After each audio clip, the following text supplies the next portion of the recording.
It wasn't the story I'd expected when I'd rented apartment 4C, but it was better than anything I could have imagined, and I wouldn't trade it for anything. Epilogue. 25 years later, Isabella brought her fiancé to meet us, nervous in a way that reminded me of myself 25 years ago, when I'd met Luca's family. Mom, Dad, this is David. These are my parents. David shook our hands, clearly trying to hide nerves. It's an honor to meet you, Mr. and Mrs. Romano. Isabella has told me so much about you. Call me Luca. And ignore whatever Isabella told you. She's dramatic and probably made it sound more intimidating than we are. Dad was literally in the Mafia. I think it. Intimidating is understated, Isabella said dryly. Was past tense now. I'm just a businessman with a suspicious past. Much less intimidating. Luca smiled. David, relax. We're not going to interrogate you much over dinner. Watching Isabella with her fiancé, I saw echoes of Luca and me 25 years ago. The way they looked at each other, the easy affection, the sense that they'd found something real and worth building on. They remind me of us, Luca said later, after Isabella and David had left, young in love, ready to build a life together. Let's hope their beginning is less complicated than ours. No roommate drama or criminal revelations, but our complicated beginning. Mad us stronger. All the reasons we shouldn't have worked, they made us fight for it, made us certain we were choosing each other for the right reasons. True, but still I hope they get a simpler start. 25 years since I confronted a stranger at my apartment door. 25 years of building a life that started from the strangest circumstances and became everything I'd never known I wanted. 25 years with the man who'd been my roommate, my friend, my partner, my husband, my everything, and I'd choose him again every single time, because sometimes the best love stories start with the strangest beginnings, and sometimes the person who ruins your life in the beginning ends up being the person who makes it complete. I just gotten home from my shift at the hospital, exhausted and dreaming of a hot shower in my comfortable bed, when I found 3 large men in expensive suits standing outside my apartment door. They were holding moving boxes and looking at their phones like they were confirming an address. Excuse me, I said, keys in hand, trying to figure out why these intimidating strangers were blocking my door. Can I help you? The tallest one, built like a tank, with a scar across his cheek, looked at me with cool assessment. You live here, apartment 4B? Yes, and you're blocking my door. So, if you could move, we're moving. Someone in tenant has a lease starting today. He pulled out his phone, showed me a document that did indeed show apartment 4B lease beginning today's date. That's impossible. I have a lease. This is my apartment. There must be a mistake. No mistake. We verified the address 3 times. He gestured to the door. You're going to need to let us in, so we can start moving boxes. I'm not letting strange men into my apartment based on a document on a phone. I need to call my landlord and figure out what's happening before I could pull out my phone. Another man appeared at the top of the stairs. Unlike the others, he wasn't carrying boxes. He was just there and impossible to ignore. He was probably early 30s, tall and powerfully built, with dark hair and sharp features that were striking in an almost unsettling way. He wore a perfectly tailored suit that probably cost more than 3 months of my rent, and he moved with the kind of confidence that suggested he was used to getting exactly what he wanted. Problem? He asked, his voice deep and carrying a slight accent. I couldn't place this woman. Says she lives here. Scarface explained. Claims there's been a mistake. The man in the expensive suit turned his attention to me, dark eyes assessing. You're Elena Russo? Elena Torres, not Russo. And yes, I live here, have lived here for 2 years. So whoever you are, you have wrong apartment. I'm Luca Romano, and I have a lease for apartment 4B signed by the building's owner starting today. If you also have a lease, then someone made an error, but that's not my problem. It's yours and the landlord's to sort out. You can't just move into an occupied apartment because you have a piece of paper. Actually, legally, I can. The lease is valid. You'll need to take up the double booking with your landlord. He nodded to his men. Start moving boxes, and we're on a schedule. No, you're not moving anything into my apartment. I positioned myself in front of the door, which was admittedly stupid, given that these men could easily move me aside. I was exhausted, angry, and not thinking clearly. Lucas studied me for a long moment, then sighed. Antonio, call the landlord. Get them on speakerphone. We'll sort this out now rather than waste time arguing. While one of his men made the call, I took the opportunity to really look at Luca Romano. He was attractive in a dangerous way, the kind of man who probably had women falling at his feet, but also probably had a dozen reasons you should run in the opposite direction. The expensive suit, the armed guards, the casual assumption that he could just move into an occupied apartment. Everything screamed money and power and trouble. Double quotes, Mr. Kimmett S. Antonio, calling on behalf of Mr. Romano regarding apartment 4B. The scarred man said into his phone, "There's a tenant here claiming the apartment is hers." "Yes, I'll put you on speaker." My landlord's voice came through tiny but clear. "Elena, is that you, Mr. Kim? What's going on? Why are there men trying to move into my apartment?" "Oh, Elena, I tried to call you earlier, but it went to voicemail. There's been a situation. The building has been sold. New owner wanted to make some changes, including restructuring some of the leases. Your apartment was part of the restructuring." "What does that mean exactly?" "My lease is valid through the end of the year." "Yes, but the new owner is converting 4B to a larger premium unit and moving existing tenants of 4B into 4C, which is now available. You can't just change my apartment without my consent. I have a lease. The lease allows for necessary building improvements, which can include unit reconfiguration. But Elena, we found you a very nice apartment, 4C, same floor. You won't have to move far, and it's actually a lovely studio unit. Studio. I live in a one-bedroom. I have a one-bedroom apartment with a separate living room and kitchen and space for my stuff. Studio has maybe half the space. Where am I supposed to put my things? What about my security deposit? What about the fact had I've lived in 4B for 2 years and made it my home? Your security deposit transfers to the new apartment. As for the rest, Elena, we'll work it out. These things take time. I need you to understand this is happening regardless of your objections. The new owner has the legal right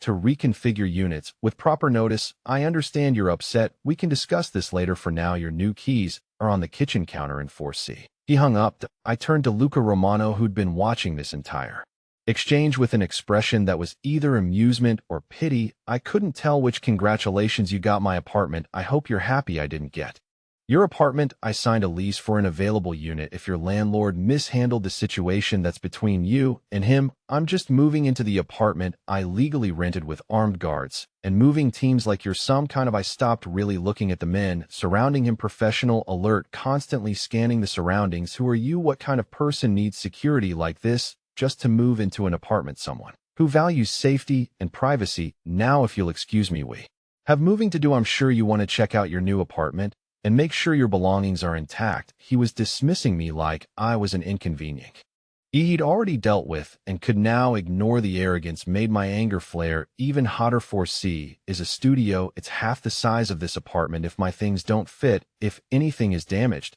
because your lease forced me into a smaller space, then you'll take it up with the landlord who's responsible for the move, not with me. I'm simply the new tenant of 4B. He nodded to his men. "Let's get started. I want to be settled by tonight." They moved past me like I wasn't even there, carrying boxes into what used to be my apartment. I stood in the hallway feeling violated and helpless, watching strangers invade my space. The apartment next door, 40, had its door propped open. I walked in to find my furniture crammed into a space that was clearly too small. My bed took up most of the main room. My couch was pushed against one wall, my desk against another, barely leaving walking space. Boxes were stacked everywhere. This was a disaster, an absolute disaster. I spent the next 3 hours trying to organize the chaos. The studio apartment was maybe 400 square feet, a single room with a tiny kitchenette and a bathroom that was barely functional. My furniture from the one bedroom didn't fit. I'd have to get rid of half of it or pay for storage. I couldn't afford that. Around 8 p.m., exhausted and close to tears, I decided I needed air. I stepped into the hallway just as Luca Romano was leaving what used to be my apartment. He'd changed from the suit into dark jeans and a fitted t-shirt that showed off a muscular build and somehow looked even more intimidating in casual clothes. "Settling in okay?" he asked, like we were friendly neighbors rather than people who just had a confrontation over living space. "No, my furniture doesn't fit. My kitchen stuff is still in boxes because there's no room for it. And I'm pretty sure I'm going to have to sleep on my couch because there's no way to access my bed with everything crammed in there. That's unfortunate. Sounds like you need a bigger apartment." "I had a bigger apartment until you took it." "I didn't take anything. I rented an available unit." "You're angry at the wrong person." Elena Torres. The way he said my name made something flutter in my chest, which was absolutely inappropriate.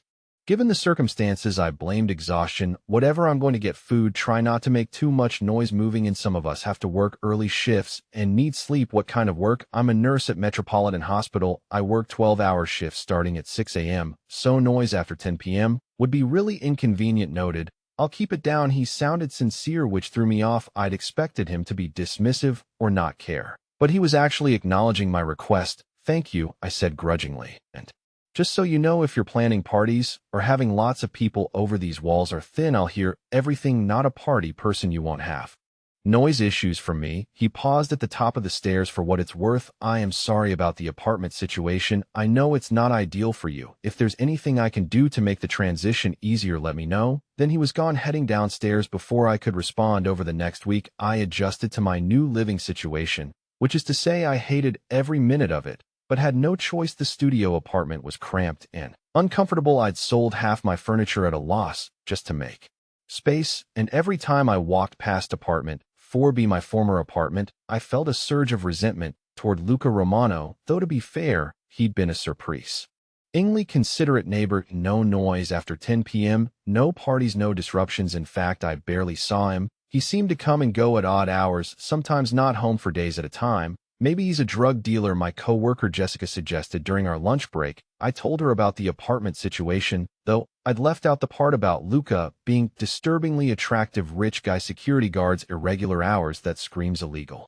activity, or he's just a businessman who travels a lot with armed guards.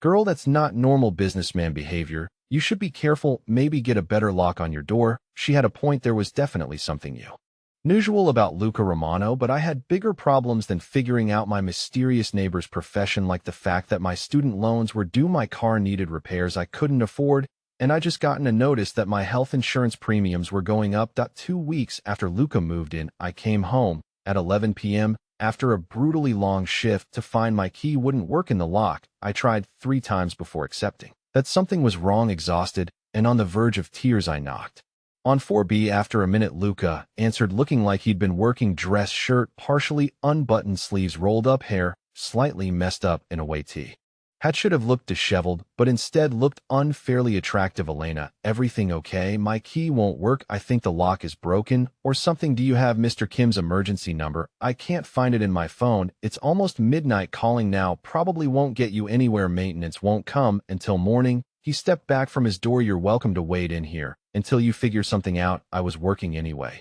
so I'm awake. I should have said no, should have gone back downstairs and called Mr. Kim anyway, or found a hotel, or literally anything other than accepting help from the man who'd taken my apartment. But I was exhausted. My it hurt, and the thought of dealing with this crisis right now was overwhelming. Thank you, I appreciate it. The apartment, my former apartment, looked completely different. He'd furnished it with expensive minimalist furniture, large windows I'd never properly appreciated, now showcased a stunning view of the city at night. Everything was clean, organized, clearly decorated by someone with both money and taste. You've done a lot with the place, I said, trying not to feel bitter about how much better it looked than when I'd lived here. I like having a comfortable home base when I'm in the city. Coffee, you look like you could use it, please. It's been a horrible shift, 3 traumas, 2 codes, and a patient's family member who threatened to see me personally because we couldn't save their father, who came in already deceased. Luca made coffee in an expensive espresso machine that definitely hadn't been in this apartment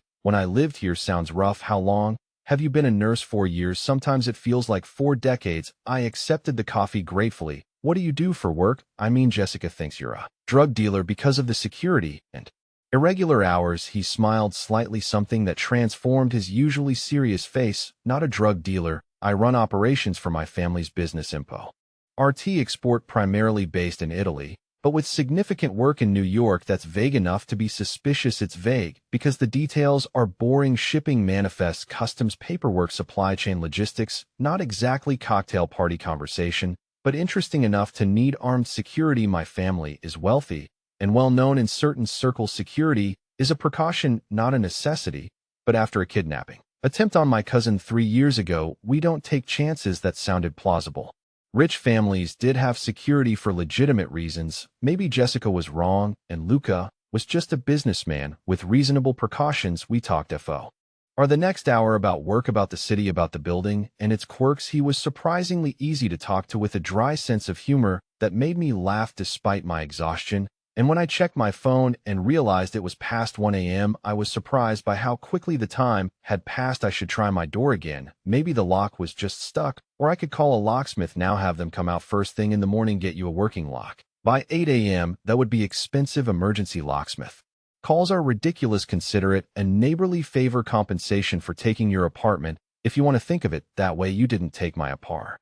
Tmink, you rented an available unit. I'm angry at the wrong person. I repeated his words from our first meeting. But if you're offering to pay for a locksmith, I won't say no. It's been a really bad week. He made a call in Italian, speaking rapidly to whoever was on the other end. After hanging up, he turned back to me. Locksmith, we'll be here at 7 a.m. In the meantime, you can stay in the guest room if you want to sleep, or take the couch if you prefer to be in the common area. Your choice. Luca, I can't. That's too much. It's a guest room that's sitting empty. You're exhausted from a 12-hour shift and dealing with a lock crisis. Just accept the help. Elena, not F.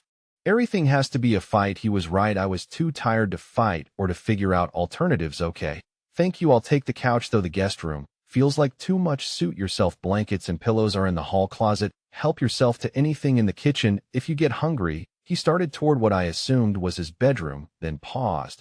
And Elena, I really am sorry about the apartment situation. I know I was just renting an available unit. Doesn't make it less frustrating for you, but for what it's worth, you're handling it better than most people would. After he disappeared into his room to sit while he grabbed 2 glasses of wine. I have a proposition. I know you're unhappy about the apartment situation, and while I maintain that I didn't do anything wrong by renting an available unit, I understand that it's created a difficult situation for you. So I have an idea that might benefit both of us. I'm listening. The building's layout is unusual. 4B and 4C share a wall, and there's actually a connecting door that's been sealed over. According to the building plans I reviewed, it would be relatively easy to unseal that door and essentially combine the 2 apartments into one larger unit. Okay, but how does that help me? I still can't afford to rent both apartments. You wouldn't need to. I'd EP the lease on both units, pay for both, but we'd combine them, give you access to the larger space you need. You'd have your bedroom back, proper kitchen space, everything you had before,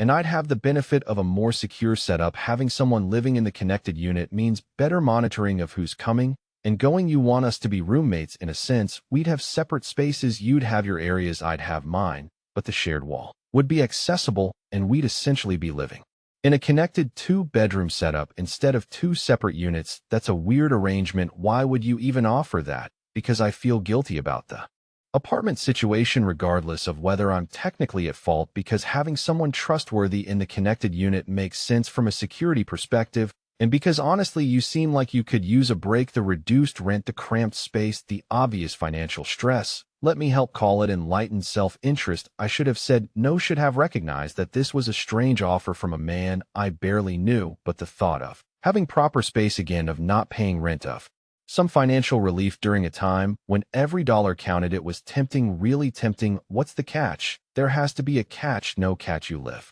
your life, I live mine. We're respectful of shared spaces and each other's privacy. That's it. And if one of us wants out, if this arrangement doesn't work, then we seal the door back up and go back to separate apartments. No long-term commitment required. It still felt too good to be true, but I was exhausted, financially stressed, and desperate for relief from the cramped studio, against every bit of common sense telling me this was a bad idea. I heard myself say, okay, let's try it. The construction to open the connecting door took 3 days. Luca hired contractors who worked efficiently and professionally, sealing off the work area to minimize dust, and in was when they finished. Our 2 apartments were connected by a doorway that could be locked from either side, maintaining privacy while allowing access. In my ear, accent heavy. We're not here to hurt you, just need you to cooperate. There were 2 of them in the apartment, the one holding me and another searching through Luca's office. They were looking for something, clearly professionals moving with practiced efficiency. Where is he? The one holding me asked Romano. Where did he go? I don't know. He doesn't tell me his schedule. You're lying. You live together. You're close. He tells you things. Now tell us where he is before this gets unpleasant. I really don't know. Chicago. Maybe he said he had business there, but he didn't give specifics. The man searching the office called out something in a language I didn't recognize. They had a brief exchange. Then the one holding me dragged me toward Luca's office. Open his safe. Now, I don't know the combination. He never told me. Figure it out, or we start breaking things, starting with your fingers. He wasn't bluffing. I could hear it in his voice. Cold, professional. Someone who'd hurt people before and wouldn't hesitate to do it again. My hands were shaking as I approached the safe, trying to think of what combination Luca might use. His birthday, no too obvious. Some info. Retant date in his family history. I had no idea what that would be. Random numbers. I'd never figure it out. I really don't know the combination, I said, voice steadier than I felt. I'm just his roommate. He doesn't share security information with me, roommate, the man laughed. Romano, doesn't do roommates, you're something to him, girlfriend, lover, whatever, which means you know things. So start talking or start bleeding. Before he could follow through on the threat, I heard the front door crash open. Antonio's voice shouting in Italian, followed by gunfire. The man holding me shoved me toward the safe, drew his own weapon, and returned fire. I dropped to the floor, covering my head, trying to make myself as small as possible. More shouting, more gunfire, chaos erupting around me. Then sudden silence. Elena, Antonio's voice. Where are you? Office. I'm okay. He appeared in the doorway, gun still drawn, 2 other men with him. You hurt? No, scared, but not hurt. They wanted me to open Luca's safe, wanted to know where he was. Did you tell them anything? Just that he was in Chicago. That's all I knew. Antonio made several phone calls in rapid Italian, then turned his attention back to me. Pack a bag, you're coming with us. This apartment isn't safe anymore. They found it, which means others can too. Where are we going? Safe house until you figure out who sent them and neutralize the threat. Move quickly. We need to be gone in 5 minutes. I threw essentials into a bag with shaking hands, trying not to think about what had almost happened. The men who'd broken in were gone. Antonio's team had removed them, though I wasn't sure if they were dead or just unconscious, and I wasn't going to ask her back. When we were just roommates, pretending there wasn't attraction simmering between us, we looked young, uncertain, not yet understanding what we were building. Found this in a box, I told Luca, showing him the photo. Remember when this was taken? Isabella took that at a family dinner, maybe 4 months after I moved in. You were still pretending you were just tolerating me as a roommate. I was not pretending, okay? I was totally pretending. I was already half in love with you and trying to convince myself it was just physical attraction. Meanwhile, I was fully in love with you and trying to respect boundaries by not acting on it. We were both idiots, happy idiots. Now, though, the happiest. Isabella ran, and now 7 years old and full of questions. Mom, Dad, Antonio won't share the remote, and I want to watch my show. Antonio is 4 years 7. Be the bigger person and find a compromise, I said automatically. That's not fair. Life rarely is go negotiate with your brother or use your words. After she left, Luca laughed. She definitely inherited our stubborn streaks. That kid is going to be trouble. She's your daughter, of course she's going to be trouble, but she's also smart and kind and everything good about both of us, just like her mother. 15 years after our wedding, Isabella was now a teenager who'd figured out her father's past and had questions. We'd known this conversation was coming, had prepared for it as best we could, but actually sitting down with our daughter to explain that her father used to be involved in organized crime, that was harder than anticipated. So you were in the Mafia, Isabella said bluntly, like AC Tooley in it, not just adjacent or whatever. I was for most of my adult life before I met your mother, but when you were born, I'd already transitioned to legitimate business. You've never known that version of me, but it's still part of who you are. Your family is still connected to that world, some parts of the family, yes. But Isabella, the first need you to understand, I made choices to ensure you grow up safe, that you'd never be pulled into that life. Everything I've done since meeting your mother has been about building something better for our family. Mom knew about all of this when she married you. She found out early on, had the choice to leave. She chose to stay. Isabella turned to me. Why would you stay with someone involved in that? Because I loved him, because I saw who he was beyond his past, because he was actively working to change to be better, and because the life we built together, this family, has been worth every complication. But wasn't it scary knowing he could get hurt or arrested? Terrifying sometimes. But Isabella, every relationship involves risk. Your father's risks were just more obvious than most people's. I decided he was worth it, and 15 years later, I still think I made the right choice. Isabella processed this, clearly struggling with the revelation. I need time to think about this. It's a lot. Take all the time you need. And Isabella, you can ask us anything. We'll always be honest with you. After she left, Luca looked shaken. She hates me. She's going to hate me for my past. She doesn't hate you. She's processing. She worked through it and come to the same conclusion I did, that your past doesn't define you. Your choices now, the father you are, the life you've built, that's what defines you. Isabella did work through it. Took a few weeks of distance and long conversations, but eventually she came around. I get it. You're not that person anymore. And honestly, the stories Grandma tells about you as a kid, you were kind of a troublemaker even before the crime family stuff. It's kind of on brand. 20 years after I knocked on apartment 4B's door to confront a stranger about stealing my apartment, Luca and I celebrated our anniversary. Isabella was away at college. Antonio was in high school, and we had the apartment to ourselves for a rare quiet evening. 20 years. Luca said, pouring wine, since you showed up at my door looking furious and beautiful, demanding to know why I was moving into your apartment. I was so angry, thought you were the most arrogant person I'd ever met. I was arrogant still and probably, but you've softened me, made me better. You've made me better too, braver, more willing to take risks, more understanding of moral complexity. We've been good for each other, the best for each other. He raised his glass to 20 more years and 20 after that, and as many years as we get, because I'm never letting you go, to us, to the life we've built from the strangest beginning to finding love in the most unexpected place. When a stranger showed up at my door claiming he was my new roommate, we drank to that, to us, to 20 years of choosing each other through complications and joy and everything in between. That night, wrapped up together in bed, I thought about how far we've come, from antagonistic neighbors to reluctant roommates to friends to lovers to spouse. SES to parents. Every step of the journey had been unexpected, often complicated, sometimes dangerous, but always worth it. I love you, I said into the darkness. Thank you for moving into my apartment and ruining my life in the best possible way. Luca pulled me closer. Thank you for staying, for choosing me despite every reason to run, for building this beautiful life with me. Wouldn't change a single thing, even the cramped studio apartment and the break-in and all the scary parts, because it all LED here is pretty perfect. Here is everything. We fell asleep like that, tangled together, 20 years of history between us, and hopefully many more years ahead. Two people who'd met as strangers, forcing an impossible roommate situation, and had turned it into the great love story of our lives. Subscribe for more amazing stories like this one that prove love can be found in the most unexpected places. 5 years into our unconventional roommate arrangement, I thought we had found our rhythm. Luca traveled frequently for business. I maintained my nursing schedule, and we shared domestic responsibilities with an ease that felt natural, almost domestic, but I was deliberately avoiding examining what that meant. The attraction between us had never disappeared. If anything, living in close proximity had intensified it, but we both maintained careful boundaries. He dated occasionally, bringing women to dinner or social events, though never overnight.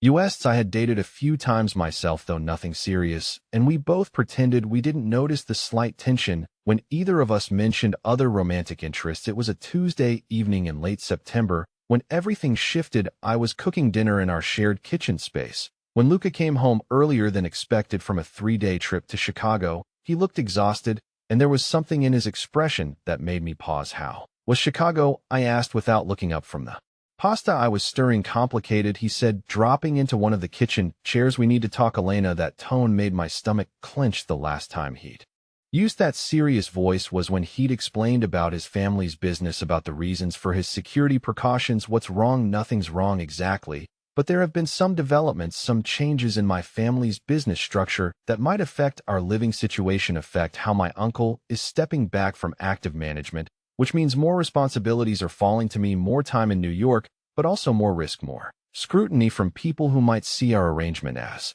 unusual. He ran his hands through his hair. You're not in danger. I want to be clear about that, but there might be increased security measures, people watching the building, asking questions about who lives here, why we're sharing space. I absorbed this information slowly. More security means what exactly? Probably additional bodyguards, definitely background checks on anyone who spends significant time here, possibly surveillance that extends beyond just me, to include you by association. And Elena, I need you to understand that some of the people interested in my family's business aren't the type to make careful distinctions between targets and collateral damage. You're saying I might be at risk because I live here. I'm saying the safest thing would be for you to move out, find your own place somewhere not connected to me. I'll help with deposits, first month's rent, whatever you need to get established somewhere safe. He paused, looking directly at me. But I'm also saying I don't want you to go, which complicates everything. The admission hung between us, heavy with implications. I stopped stirring pasta and turned to face him fully. You don't want me to go? No, Elena,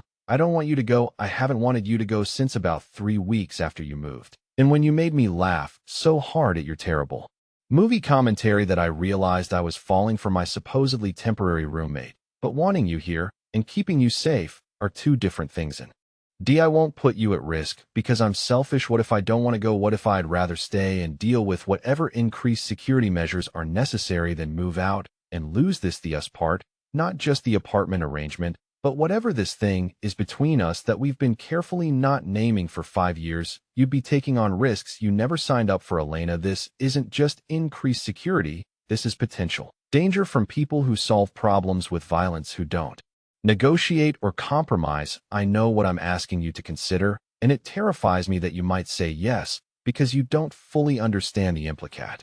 And it terrifies me that you might say no, because I don't know how to let you go. I walked over to where he sat in the kitchen chair, reached for his hands. You've spent 5 years making sure I understand exactly who you are, what your world involves, what the risks might be. Luca, I'm not naive about what staying means, but I'm also not willing to run away from something this important, because it might be dangerous. We've built something here, something real and valuable and worth fighting for.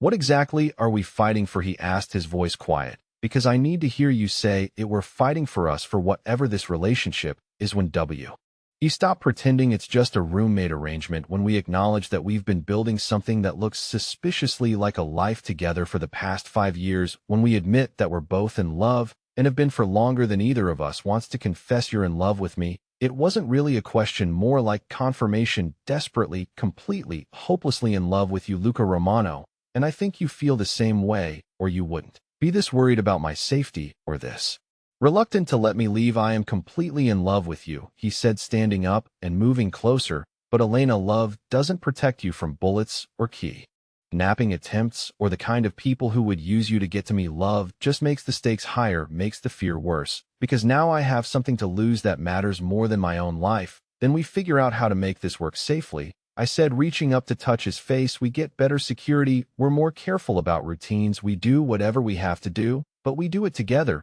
because I'm not walking away from you, not from us, not when we finally stopped pretending this was temporary.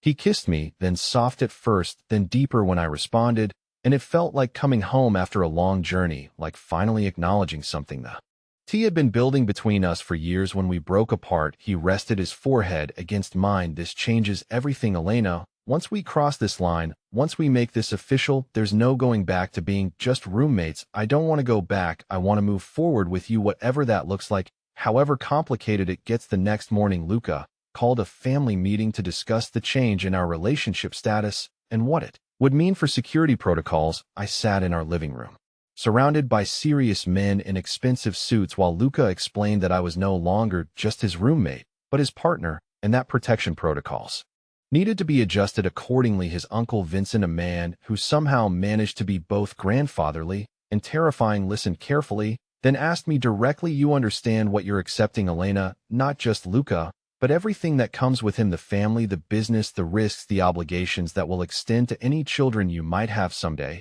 I understand that I'm choosing Luca and accepting whatever comes with that choice, including risks and responsibilities I can't fully anticipate, but I also understand that he's worked hard to build legitimate businesses to create distance from more dangerous aspects of family operations I'm in. OT naive about the risks, but I'm also not naive about what we're building together. Vincent studied me for a long moment, then nodded. You'll need personal security, training, weapons training, emergency protocols, and there will be background checks on anyone you want to maintain relationships with, friends, family, coworkers, anyone who might become a potential vulnerability or target. It sounds restrictive, but it's necessary for everyone's safety, including yours. I agreed to everything, the training, the protocols, the background checks, the lifestyle changes, because the alternative was losing Luca, and that wasn't acceptable. 6 months later, we were married in a small ceremony in the gardens of his family's estate in upstate New York, surrounded by a mix of his dangerous relatives and my confused but supportive family. My mother spent the entire reception asking my cousin whether she thought the men in suits were bodyguards or wedding planners. My father gave a toast about how love conquers all, while probably wondering what exactly love was conquering in this particular case, and I danced with my husband, wondering how I'd gotten so lucky to find someone worth all the complications. Our first year of marriage was an adjustment period, learning to balance normal domestic life with security protocols, learning to navigate family dynamics that involved both Sunday dinners and business meetings that I wasn't allowed to overhear, learning to trust that Luca was building something legitimate and sustainable, even as he maintained connections to a world I only partially understood. But we found our rhythm, we created routines that felt normal, even within unusual circumstances. We built a life that felt stable and secure despite the underlying complexities. I continued nursing, though at a different hospital with better security. Luca gradually transitioned more of his work to legitimate ventures, and we started talking about the future, about children, abo. The kind of life we wanted to build together. It wasn't the life I'd planned when I'd moved into apartment 4B 5 years earlier, but it was better than anything I could have imagined. 2 years into our marriage, I got pregnant with Isabella, and suddenly the abstract discussions about security and safety became very concrete, very urgent conversations about how to raise a child in a world where your father's last name carried both privilege and risk, how to provide normal childhood experiences while maintaining necessary precautions, how to explain family history and family business in age-appropriate ways. Luca was terrified and overprotective. During the entire pregnancy, hiring additional security, consulting with experts about child safety protocols, researching the safest hospitals, the most secure neighborhoods, the best private schools with established security measures. I was probably the only pregnant woman in New York with a bodyguard assigned specifically to maternity appointments, but I was also probably one of the most protected. Isabella was born on a Tuesday in March, and the moment Luca held her for the first time, I knew that whatever risks we faced, whatever complications arose from his family's history, it would all be worth it, because we were building something beautiful. Toget. Her something worth protecting, he cried when he held her, the man who'd faced down business rivals and family disputes and legitimate physical threats, cried, holding his daughter, and promised her that he would build a world where she could be safe and happy and free to make her own choices without being limited by family history or expectations. That promise shaped every decision we made for the next 18 years, every move to increasingly secure neighborhoods, every choice about schools and activities, every conversation about family and legacy and the importance of legitimate business practices, every effort to create distance between our family and more dangerous aspects of the Romano heritage. Luca kept his promise. We built a life where Isabella could be a normal kid with normal problems and normal opportunities, while also understanding and respecting her family history and the responsibilities that came with her last name. When Isabella was 5, we bought a house in Westchester with proper security measures and room for her to play and grow. When she was 8, we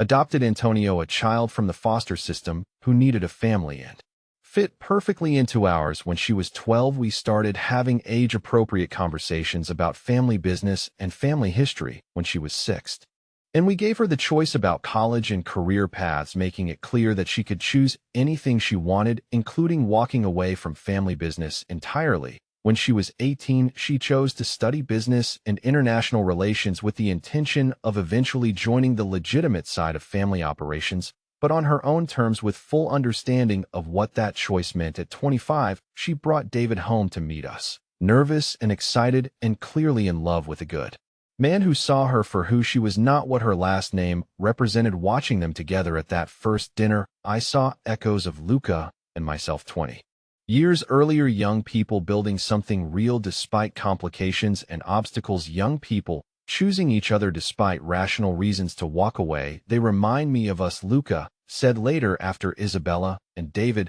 had left, young in love, ready to build a life together despite everything that makes it complicated. Let's hope their beginning is simpler than ours, though I'm grateful for every complication that brought us together, every obstacle we overcame, every choice we made to fight for this family we built from the strangest beginning. Now 25 years after confronting a stranger at my apartment door, 25 years after the most frustrating and ultimately fortunate apartment mix-up in New York City history, I can say with certainty that sometimes the best love stories start with the biggest disasters. Sometimes the person who ruins your carefully planned life is exactly the person you needed to build something better. Sometimes accepting the most complicated relationship leads to the most beautiful family.